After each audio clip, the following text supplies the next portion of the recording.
Hey folks, Jeremy here, aka Captain Subpar, and it's finally here, the video that I've been wanting to do for a couple weeks now.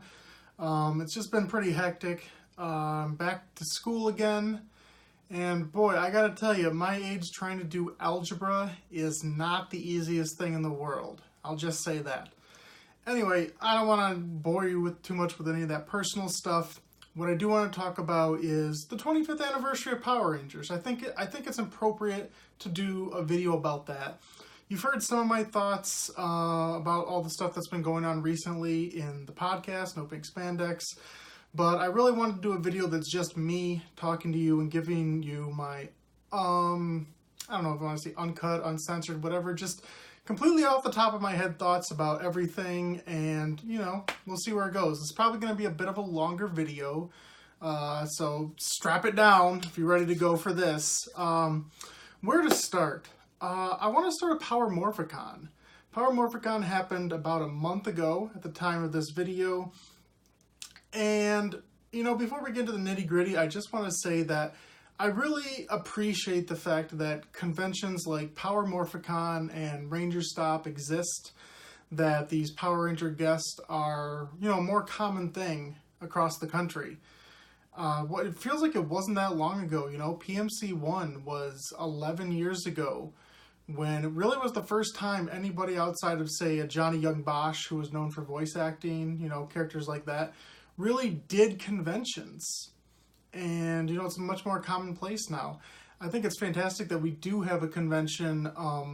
Personally speaking, you know, you can probably go back and find podcasts where I said myself that fans should never be guests at conventions. It's just, to me, it always came off as a very silly thing. And honestly, by and large, I still feel that that's true.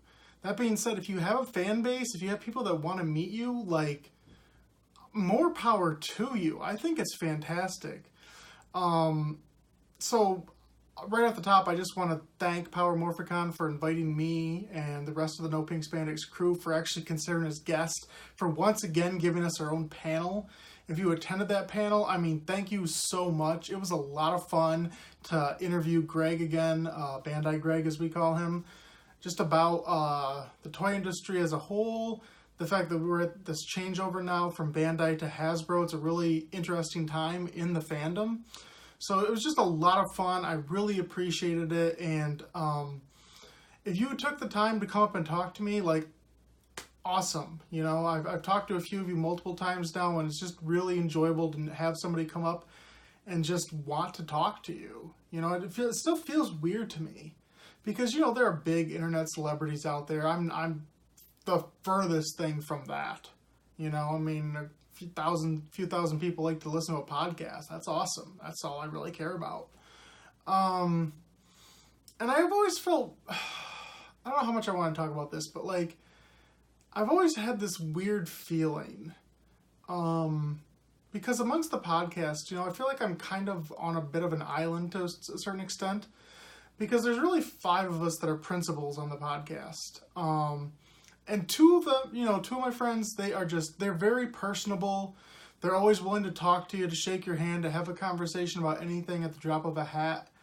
And as a result, you know, they're the 2 more well-known members of the group. And then the flip side, there's 2 who, you know, are very quiet, very reserved. They'll talk to you if you approach them and ask them something directly, but really, they kind of like to stay to themselves a lot, and I think that's cool too.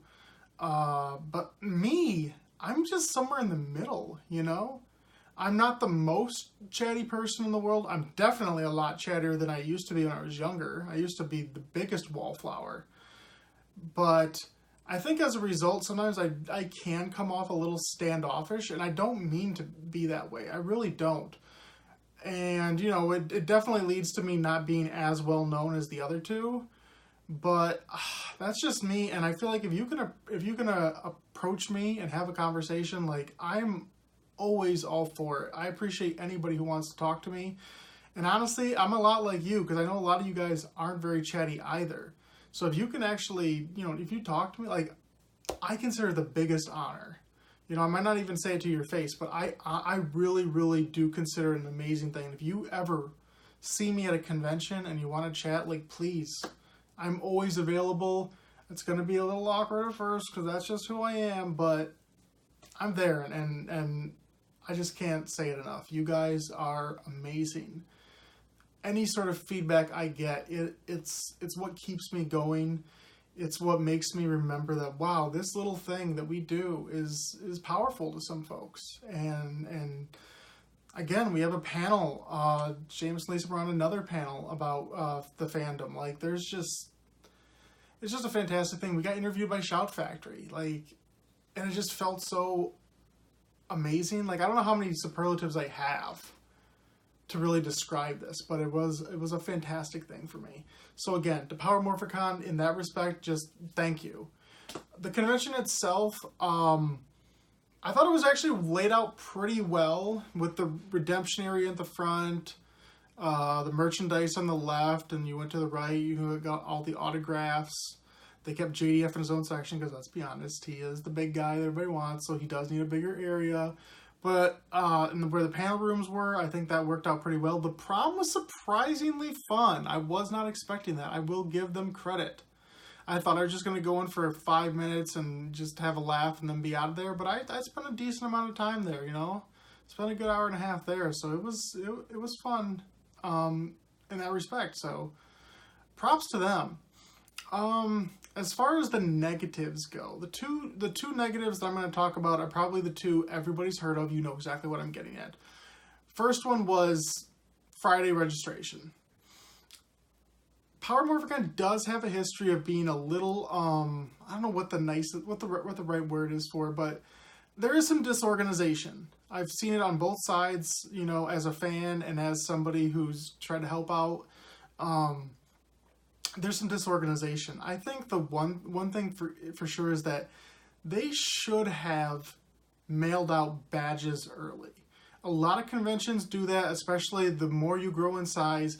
It's just something you have to do. You have to send that badge, that lanyard, spend a couple of bucks. Heck, I even think most fans would be willing to give you an extra $5 if they knew they had their badges and they could walk in at the appropriate time. I think that's key. I don't think that's a huge time and labor intensive. And honestly, I think the amount of time and labor you save on the actual day of the convention is worth it. They only started letting people in at noon to check in to get their badges. People who had lined up at like 9, 10 a.m. And a lot of folks said they didn't get out of that line till 6 p.m., 7 p.m. And to me, that is inexcusable. I know there was an error with the system. I know all that stuff. It did not run smoothly, but I do feel like they could have done a better job. And, you know, if that didn't bother you, if you were like, Friday's kind of a wash, I still got Saturday and Sunday, awesome. There still was a lot to happen, and Friday was the smaller day of the three. But it's tough, man. It's really, really tough. I feel like that while there are issues, I feel like that every issue that Power Morphicon has at this point in time is fairly easily correctable in the future, assuming there is a future. The other issue, and again, this isn't an issue that concerns me specifically because I was able to get in early with a guest pass. I was able to get some Lord Draken figures. I got 2 Lord Draken figures because I had a friend who had a platinum badge, and, you know, he's like, you know what, I don't really want to buy figures. Do you want to buy figures? You know, and I stood in line with him to get them. I wasn't just going to, you know, make my buddy go get them for me. But I got my figures, so I'm fine in that respect.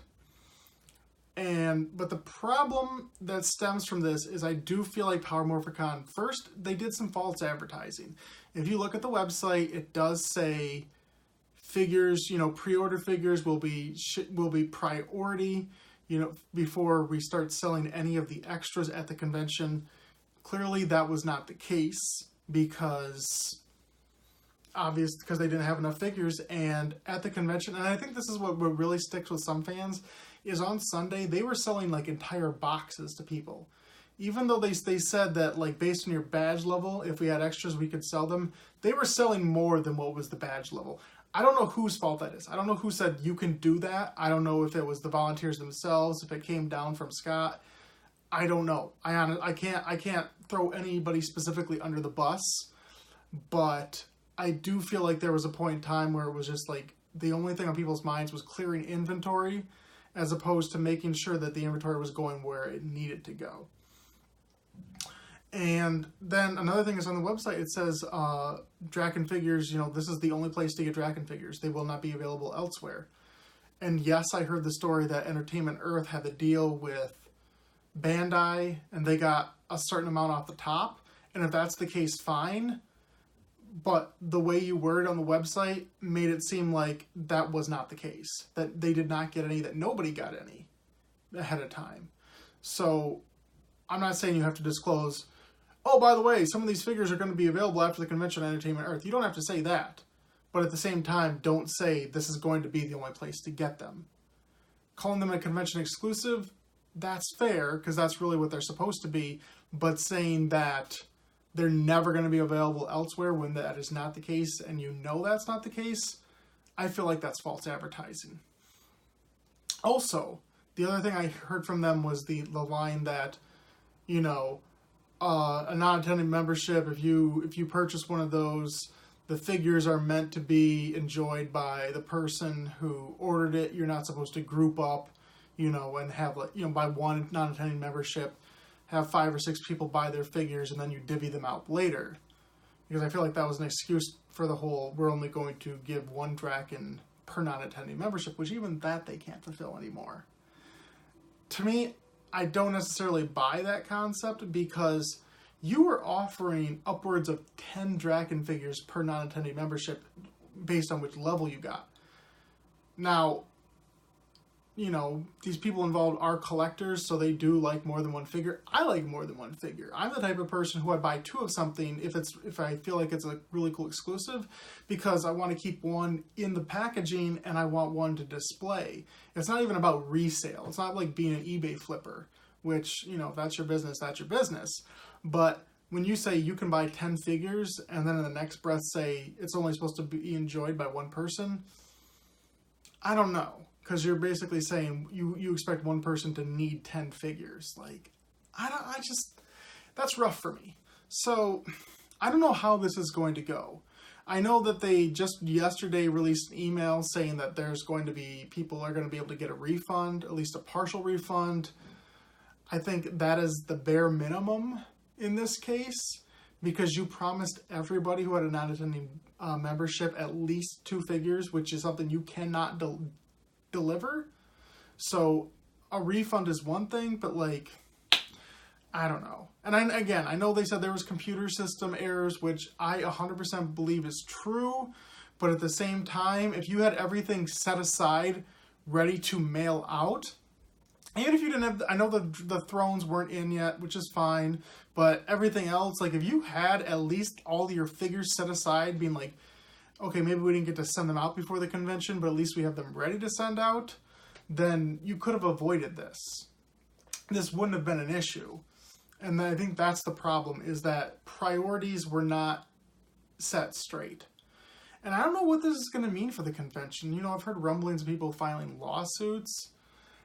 I've heard a lot of different things. If this puts an end to PMC, that would be tragic. It would be. Yes, everything that has happened here is PMC's fault. I'll say that conclusively. The buck stops with them. This was on them. They made the mistake. Straight up. I don't want to hear anything to the contrary.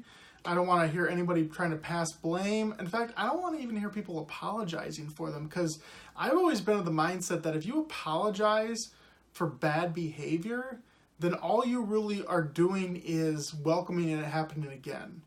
Like, if someone comes to you hat in hand and they're sorry for it, then that's great. And you should be willing to give them forgiveness if they make a mistake. Forgiveness is one thing, but apologizing for the bad behavior that initially happened, that's not good. because this convention, let's be honest, it's never truly run smoothly. I mean, obviously it's a smaller startup convention. It only happens every other year.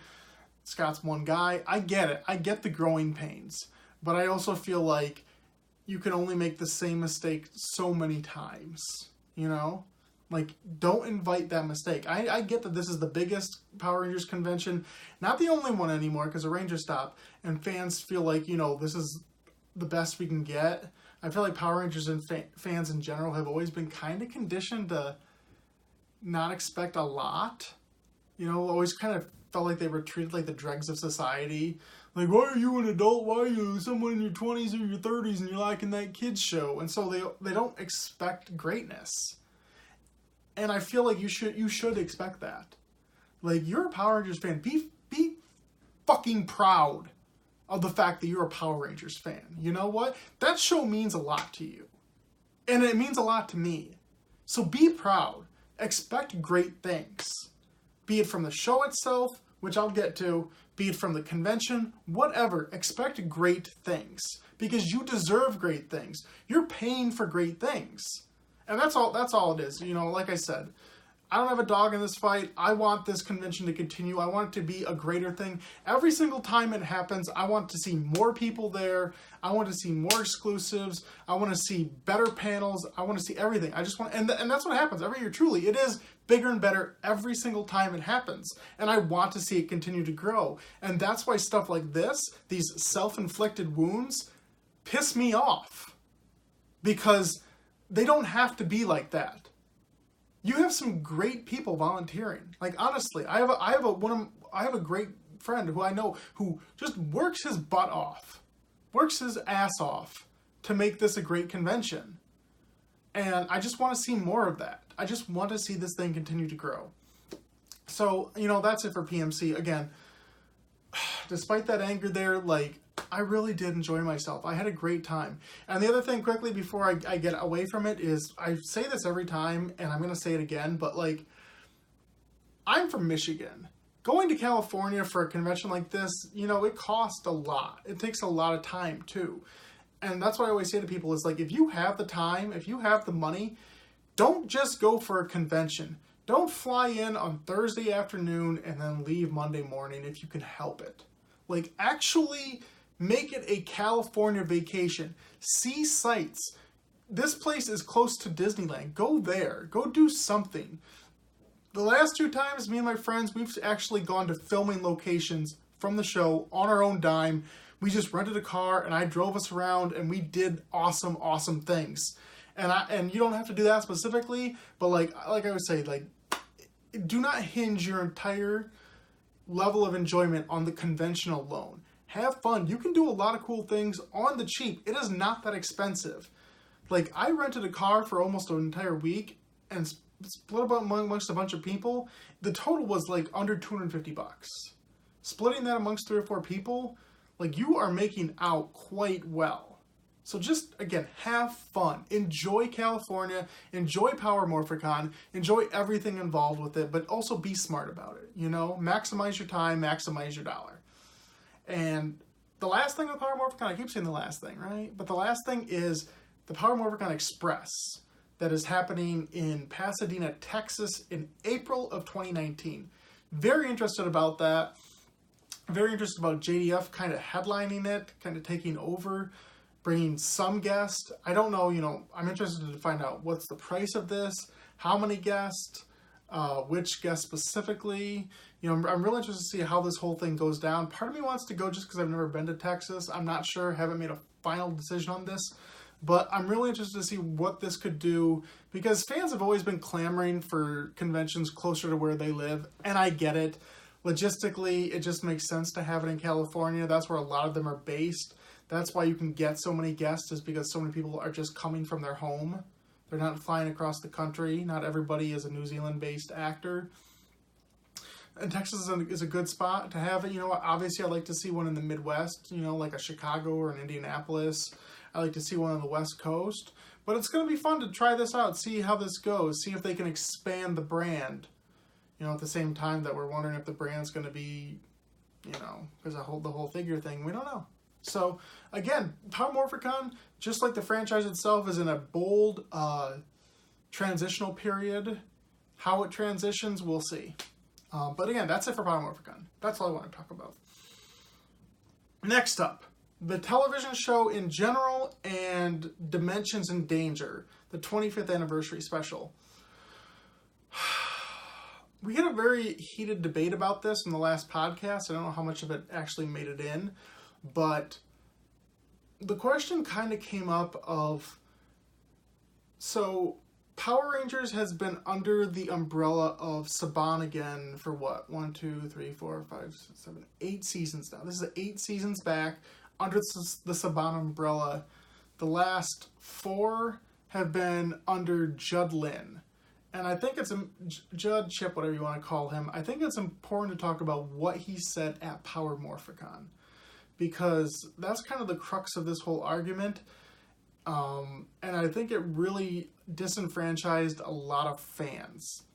Judd said, for those who missed it, at the Ninja Steel / Beast Morphers reveal panel, that when it comes to making Power Rangers, he feels like the show strayed away from the fun that made it what it is during In Space through Time Force. So that's including Lost Galaxy and Lightspeed Rescue.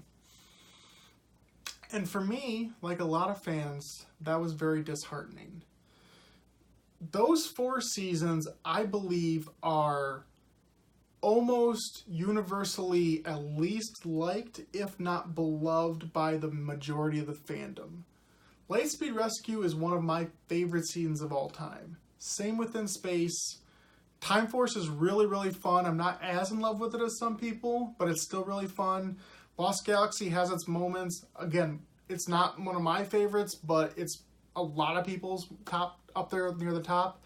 So we feel really disheartened because that's the type of stuff we want Judd to get back to. The stuff that made us like him in the first place.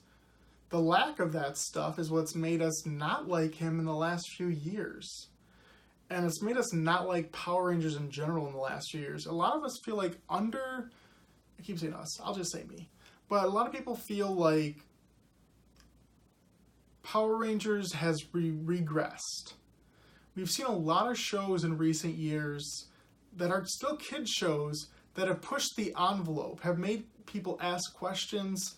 They've shown lifestyles and complex emotions that we didn't used to see in kids shows. And I've talked about these cartoons before. Gravity Falls, Steven Universe, Adventure Time, like all of these shows are designed for kids, specifically young kids, the same sort of age group that is supposed to be liking Power Rangers, if not even younger than the age group that's supposed to be liking Power Rangers. And they've tackled these complex issues in fun ways, but still contemplative ways. And when it feels like Judd Lynn or Haim Saban says that they want the Power Rangers of old, they're still thinking it's 1993.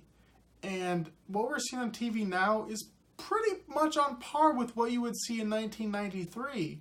The issue is, 25 years later, everybody's evolved. They want more. They don't want 1993. They see what 1993 and they're like, that's for toddlers, not young boys, not young kids in general. And we've reached a point where we're asking ourselves the question, what should we expect? Should we just accept the fact that this is Power Rangers? This is all it's going to be from now on until there's some sort of massive sweeping changes. And we can't look at an episode and say it should be better anymore, or at the very least we shouldn't be like surprised, I guess, that this is what we're getting. But like, you know, maybe we shouldn't waste our energy being disappointed. I don't know what the exact answer is, what the right wording for what I'm trying to say is. But, excuse me, all I know is that for me as a fan, it's very disheartening. No disrespect to the actors, but I can straight up say, Both seasons of Samurai sucked. Both seasons of Megaforce sucked. The vast majority of Dino Charge sucked. It had some good stuff early in the first season and even a couple of good episodes at the beginning of the second season. But it had, objectively, to me at least, one of the worst finales ever. Ever. And that's even concluding the seasons that I just said sucked. Like, it's bad. And Ninja Steel is bad. It's not a good show. I am not enjoying it. You know, some fans out there can. Like, I've talked to him a few times. Like, Andre, Black Nerd Comedy. Like, he still finds a lot to enjoy out of the show. And I'm pretty sure he's a decent, you know, a handful of years older than me. So, and I'm like, you know, more power to you. If you can find that, and that's what I have to say to people is like, if you can still find fun, if you are still finding true enjoyment out of these episodes, like, good for you. I really hope you do, and if you do, awesome. But at the same time, if you're, like I talked about the Draken figures, if you're just accepting mediocrity because you feel like there's nothing better, if you feel like you're, as a Power Rangers fan, you don't deserve better, and so you're kind of forcing yourself to like what you're seeing, that sucks. It doesn't. You don't suck, but it sucks that we're at a point that we have to do that. That we can see blah on TV and just expect less because that's all we've gotten for 8 years. You know, and like I said, I'm not looking for an RPM. RPM is an anomaly. A new guy wanted to do something bold and new for one season, and he did, and it was fantastic. It was great. Okay? I don't need that. I like that, but I don't need that. And I don't buy the argument when people say, maybe you're just growing out of it. Maybe you've just grown out of it. Because I don't think that's true. If that was true, then over 25 years, I would just progressively dislike the show more. And that's not true. It's spotty. Some great seasons followed by some bad seasons, back and forth, blah, blah, blah. What I'm looking for is Power Rangers still feeling like Power Rangers, but being at its best. And when I say that, I think about seasons like Ninja Storm and Dino Thunder. I think about the stuff that Doug and Ann did together. Because those seasons felt like Power Rangers to the core. What I was watching, that was Power Rangers. But you know what? When they told a joke, it usually landed. When they tried to create a deeper character, it usually worked. They weren't perfect. I've said this in videos before. Dino Thunder, the things people always talk about. Trent and Kira's relationship getting dropped. Zeltrax just being some guy named Smitty. To me, he didn't have to be, you know, Jason, like people wanted. But something deeper than that. You know, something deeper than a guy named Smitty. Like, really, Smitty? That's the best? But anyway, I digress. I feel like Power Rangers can still do that. It just needs to come from the top down. There needs to be a better understanding of what people want. And, you know, I mean, people are disheartened because Beast Morphers is filming and the new cast looks great, but it's still Doug, probably with the same sensibilities. I think Beast Morphers is only going to be one season, mostly because Go Busters, the source material, didn't have a lot of mecha. It kind of had a finale around episode 30 and then had a second part, so they could end it early if they wanted to. And, you know, with the transition with Hasbro taking over, I think at the end of 2019 is also when the deal with Nickelodeon expires and they have to renew.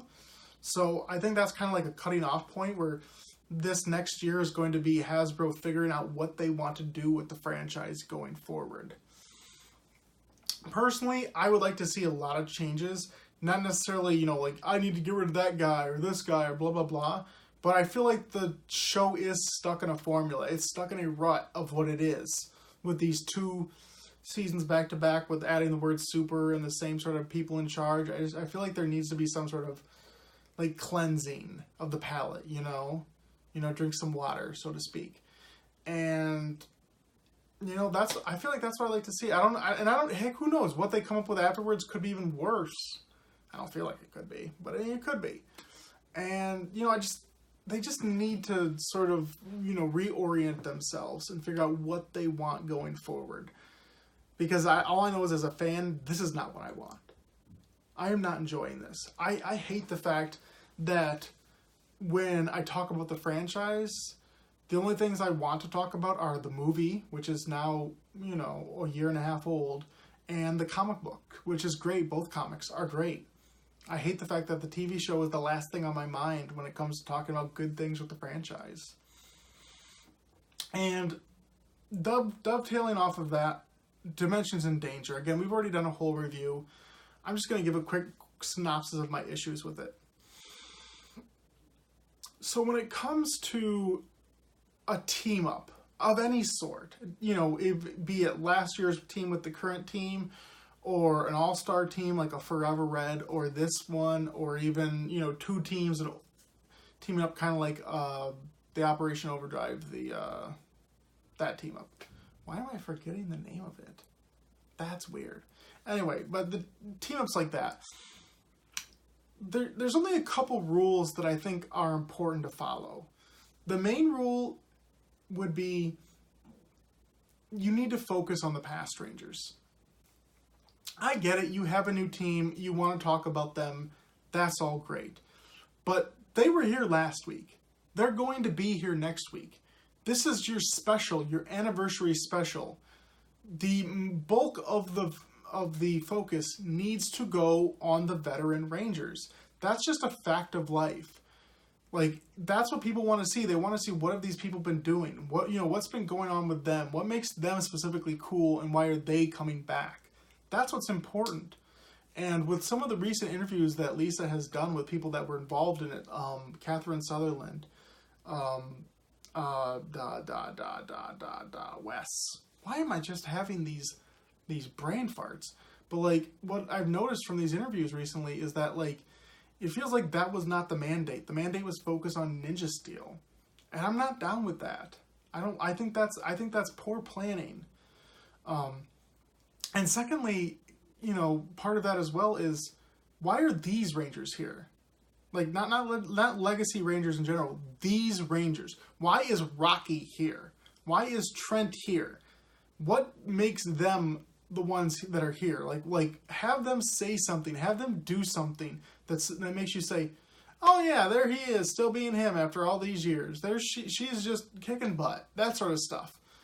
And the worst example of that was Gemma.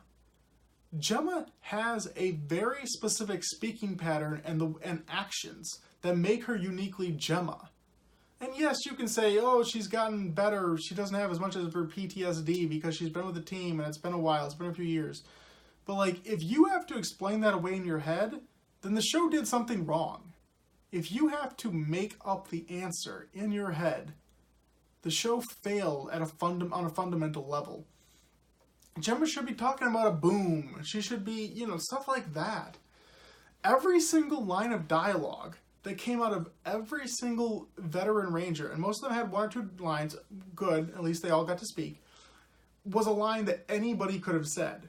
Any veteran Ranger could have said, and it would have meant the exact same thing. And that's a problem there, because you did not write to your characters at all. The only person who got any sort of tangible focus was Tommy. And I've made my peace with that, because I get it.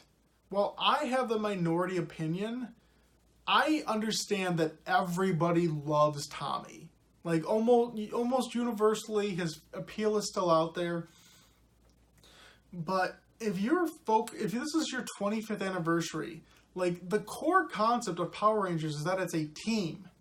Like, you actually had Wes deliver a line about, oh, well, of course they'd take Tommy and turn him into a robot. It's a brilliant plan because every Ranger would trust Tommy. Excuse me? Every Ranger would trust Tommy? He was on a team with Connor, who, one of the greatest characteristics of him was that he wasn't super trusting. He didn't trust Trent immediately like everybody else did, and that proved to be the smart thing to do. So why would someone like that just trust all these veteran Rangers, the ones they have not met yet? Like, and granted, Connor wasn't there, but he's an example. He's an example of how it's just... and I don't want to speak out of school here, but during the legendary battle a couple years back in Super Mega Force, JDF, was known for saying that how he didn't really like the show as much, he didn't think it was good utilization, blah, blah, blah. And then when he filmed this special, he talked about how he signed off on it, and it was great, and this was Tommy approved, blah, blah, blah. And you get why, because it's completely about him. It's only about him. It's ridiculously focused on Tommy. We said it before in the podcast, Wes and Gemma save the other Rangers, and then Tommy walks in the last second, and Tony's like, "Thanks, Tommy." Really? And Tommy having this fight with the fake Tommy, that's fine. That was cool. Master Morpher, I'm down with that. I even kind of marked out for seeing the Falcon Zord, but still, it was another case of let's all just stand there and let Tommy save the day. Again, Power Rangers is a team. It is about a team. And you just specifically made an episode that said the team does not matter. Tommy matters. Tommy's the only thing that matters. And then these other 9 Rangers were just Rangers.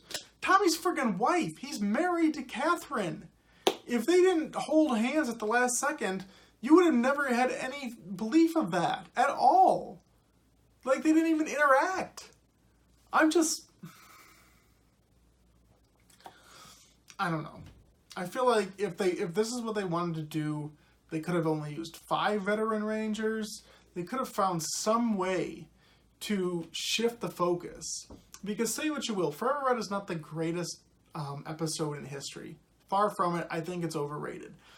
But it does a heck of a job of taking these 10 Red Rangers and giving the vast majority of them a decent amount of focus. The only ones who didn't really get any were the ones who weren't there to shoot it. Orko and Leo. Outside of that, everybody has their moment. Everybody does their thing. And even though it's the same amount of time, for an episode, and yet it feels like so much more happened. There was so much more substance to it. And I don't know, man. Again, I know a lot of people like this episode. I do feel like a lot of fans, just any sort of anniversary episode, they were gonna love. And, part of me is kind of jealous of that, if that's true, because I wish I could just watch it and like it, just so much based on just existing. That would be awesome. I would have more fun. Don't get me wrong, I know it can sometimes seem like me and the other people in the podcast that we just, enjoy complaining, but if you heard us during, RPM, sorry, I can't stop yawning. If you heard us during RPM, we had a lot of great things to say. We wouldn't, we would pick a couple of negatives here and there, but by and large, we had a lot of good things to say. If a show is good, I'm going to tell you it's good. If it's bad, I'm going to tell you it's bad. And yeah, it sucks when you harp on it because, again, this is 8 seasons of bad in a row. But,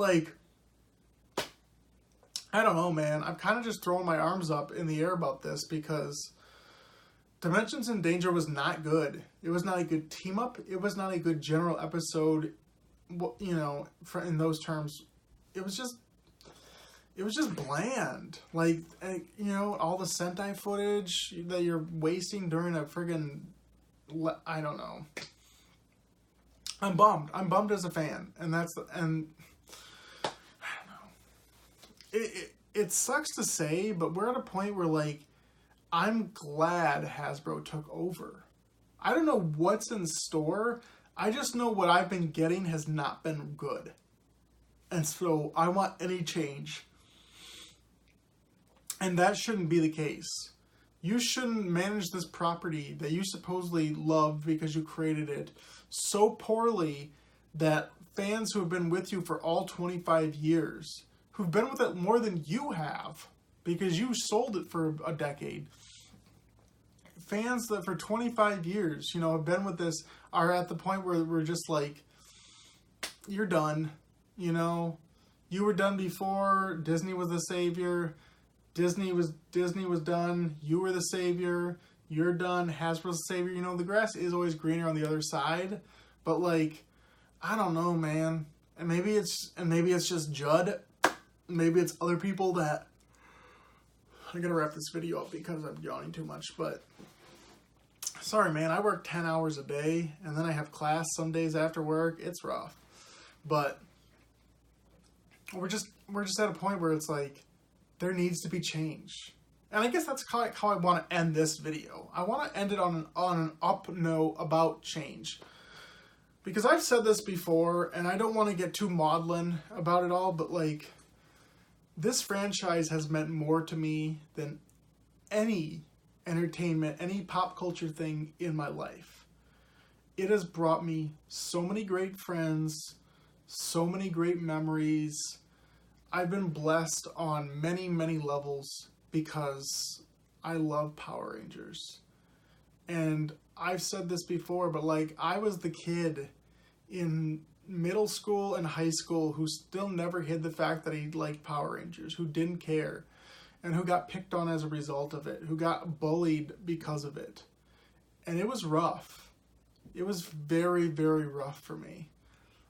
But I wouldn't change anything, because so much stuff that has happened to me in my 20s and now 30s that has been so good, so amazing, has happened because of Power Rangers. It's been 25 amazing years. Even the bad years, in some ways, have been amazing. Even 2010, when we all thought the franchise was dead, was amazing.